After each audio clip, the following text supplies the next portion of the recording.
Sports. We now know the college football playoff semifinals. Notre Dame was impressive in their win against Georgia.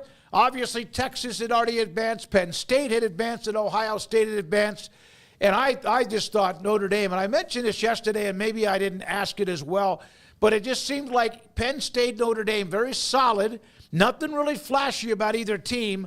Both have fantastic quarterback play, both stingy on defense, and that I just felt like everyone was looking at different names.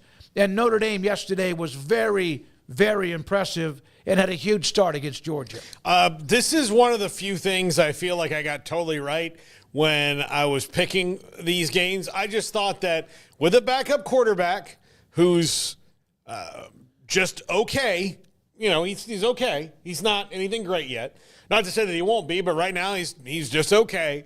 That it was going to be hard for a Georgia offense that wasn't really even dynamic with their starter all year long. And part of that was, not Carson Beck. It's that, they lost Brock Bowers and Ladd McConkey, and they didn't really replace him with anybody of note. And they had a lot of offensive line injuries, and a lot of those guys came back, but it was still – it was wonky by Georgia standards all year long. And Notre Dame plays as physical as anybody in the country, if not maybe the most physical brand of football there is. Riley Leonard is built for big moments. He's such a gamer. He just does not care what's going on. He's just tough and goes out and makes it. And I thought that was going to be an advantage for Notre Dame.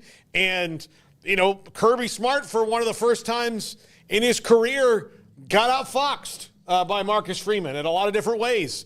So much so, you saw him arguing. He didn't think that run everybody off and run everybody on was legal, so you can't do that. And I think the official was like, well, we're sorry you didn't think of it, Kirby, but one of the things that I thought was one of the keys to that, I saw this late last night, was that if the snapper doesn't touch the ball, then it's not what they would call alive or dead, whatever the reason. But if he would have gotten down, crouched, touched the ball, and then they had done that, then it would have been looked at as a penalty. But you're right, Marcus Freeman, they had a great game plan against Georgia, and they ran the ball well enough, but they had the huge return, had the big fumble early, and Craig, they move on to play against what looks like almost a mirror image in Penn State.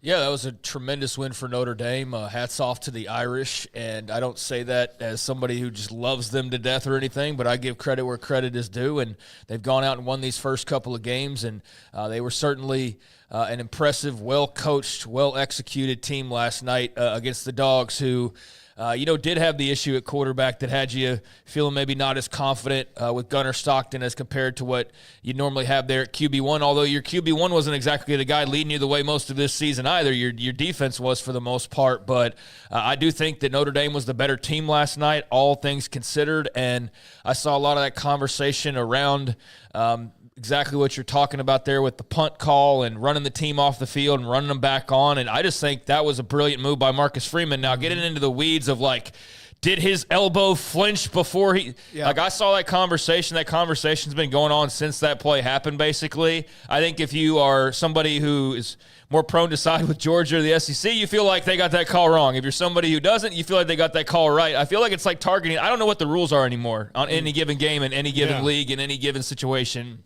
So I just say you can't let the officials beat you. And it wasn't the officials that single-handedly beat Georgia last night, if at all. Notre Dame did that. So credit to the Irish for that. And it's a tough pill to swallow for Kirby Smart and the Dogs now, where you got a couple years here where you feel like, hey, man, we're supposed to have a stranglehold on the sport, and this isn't how this is supposed to go. So this is a very unique situation where there is no Georgia, there is no Alabama when we're typically sitting here getting ready to crown a champion. There's still an SEC team in Texas, but, I don't think this is quite what people had cooked up when this playoff started. And I think in regards to your question yesterday about Notre Dame and Penn State, I just feel like everywhere I look now, people are crying disrespect over something, right? Or not attention enough. So, I'm just not quick to go you're not being talked about enough. You're being disrespected. I think for Penn State, you beat Indiana, right? Notre Dame, you beat Indiana.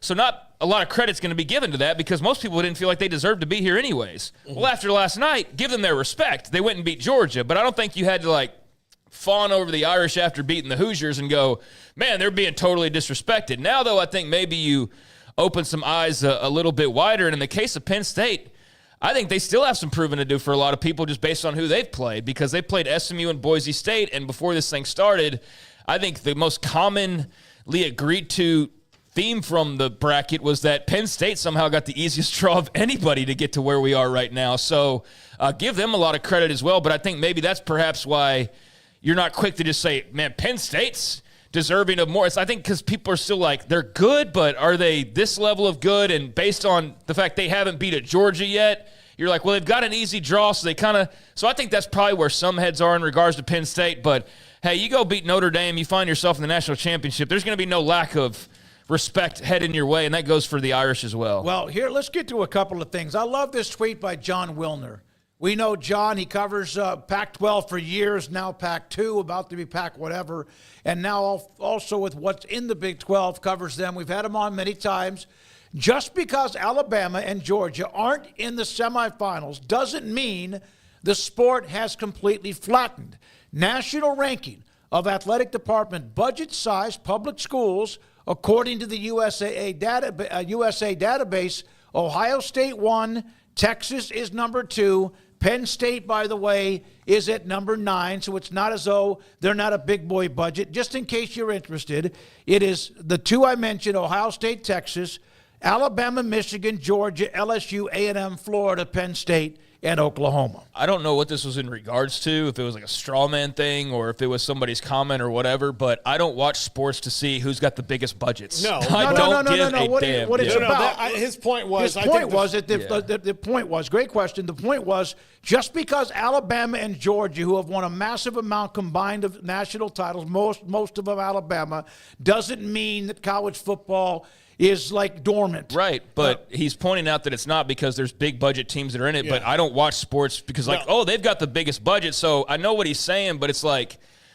who's complaining about that, the sport's over because Alabama and Georgia aren't there? Well, a segment of fans that are never going to feel like it's not okay if they're not in there, so I think you're preaching to a very large segment, but for a lot of people who just love college football, which is everybody on this set right now, we don't care about the size of the budget or the background. And Notre Dame can't be included because they're a private school, right, so they don't know the and I'm sure theirs is pretty high up there. So, I mean, I get what he's saying, but I also think that's kind of just barking back at a crowd that you're not going to ever win over with anything that you have to say. And I don't feel in any way, shape, or form the sport has flattened because of who's in the playoff. I think if there's any air that's been let out of the tire, so to speak, which is, an argument that can be had if it really has or not, it has much more to do with not who's in the playoff, but what goes off outside of the field of play. Yeah. That's what takes some air out of the sport more than Boise State getting a shot at a title for 1 week or you not having the number 1, 2, 3, 4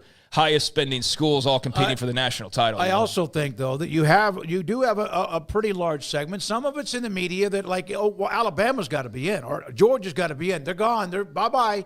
Now we work and focus in on the 4 that are in the semifinals. I think that the 12-team playoff with all the latest changes in college football has shown us that it is about this year. It's not about your history. It's about right now and who's playing well right now, which is what most sports are about. And it's not about what you did in the first month necessarily. It's about who's playing the best right now at the end of the season. If the Commanders win the Super Bowl this year, I'm going to ask, look, you laugh, but okay, they're one of the best teams in the NFC. They're in the playoffs. They've got 10 wins. They've got one of the most exciting young players in football. Look, the NFC is a little bit wide open. So if they go and win the Super Bowl this year, will you guys, the 3 Commanders fans in this room, give 2 hunky dumps that they lost to the Cowboys randomly in October? Or maybe even this weekend. No, you won't care. So I think Ohio State is a nice little microcosm of this of it sucks to lose to your rival. It sucks. But if you get to turn around and then look at your rival and hold the trophy over them in spite of you beating them, that kind of makes it all better. You'll forget. And it doesn't make the rivalry any less weighted, but it does give you a sense to not put all your eggs in one basket and that the whole season means something and not the parts of it that we think should matter more. It's about the entire tapestry and not just parts of it.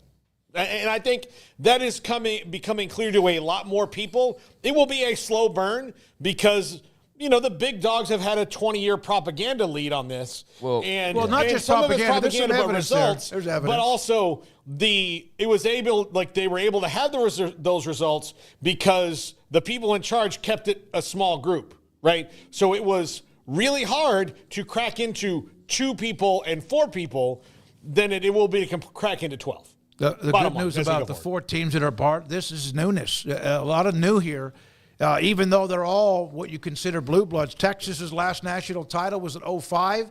They did play for it back in 2009. Notre Dame had not won a major bowl game in 31 years. They haven't won a national title since 1988. Penn State has not won a national title since they stunned Miami in 1986 in the Fiesta Bowl.